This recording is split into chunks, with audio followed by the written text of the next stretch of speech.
administration and Congress have had another busy week inside the Beltway. And for an update from Washington, once again, we turn to CBS News to Justice Correspondent Scott Macfarlane. All right, Scott, let's first start off with the president's trip to Qatar and the impact here and what Americans will get out of this. They're really balancing headlines here from the Trump administration. There were some economic deals or agreements reached to potentially bring business here, jobs here, but a lot of that was drowned out by the controversy over that gift Qatar is planning to give the Trump administration and the Pentagon, that multi-hundred million dollar aircraft that could be a new Air Force One.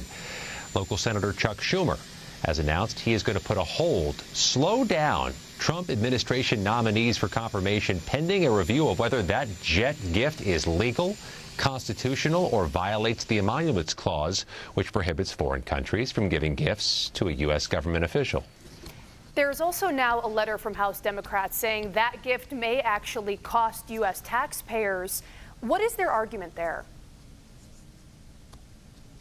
Yeah, this is a remarkably expensive piece of machinery. It's hundreds of millions of dollars, but it may have to be disassembled and rebuilt to ensure it doesn't have booby traps or bugs or failures, the type of thing you can't have in a national security sensitive piece of equipment, especially Air Force One.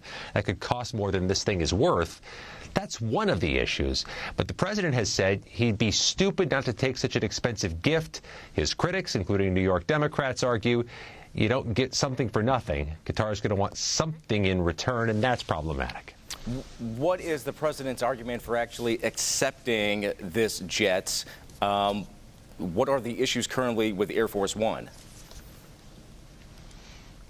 Yeah, the administration says Air Force One is a relic, that it's outmoded, outdated, it's decades old, that a new one is needed. Why not take the free one versus use taxpayer money to buy, secure, or build a new one? That's going to be hashed out over the coming weeks and months, but this controversy is already immediate, and it did, to a degree, drown out some of the other headlines the president hoped to secure in the Middle East. Let's move on to what the president is calling his big, beautiful bill. It is certainly a big bill. There are over 1,000 pages. It hit a setback today. Let our viewers know what's going on, the latest with this bill. Inside his own party, Republicans defected. That's going to be a problem because this is the top and really first legislative priority of this president, and it hit a logjam.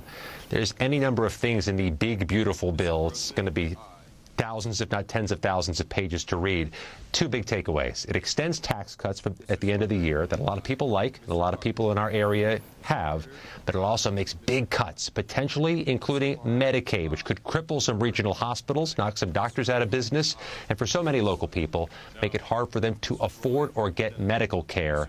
That's one of the standoffs.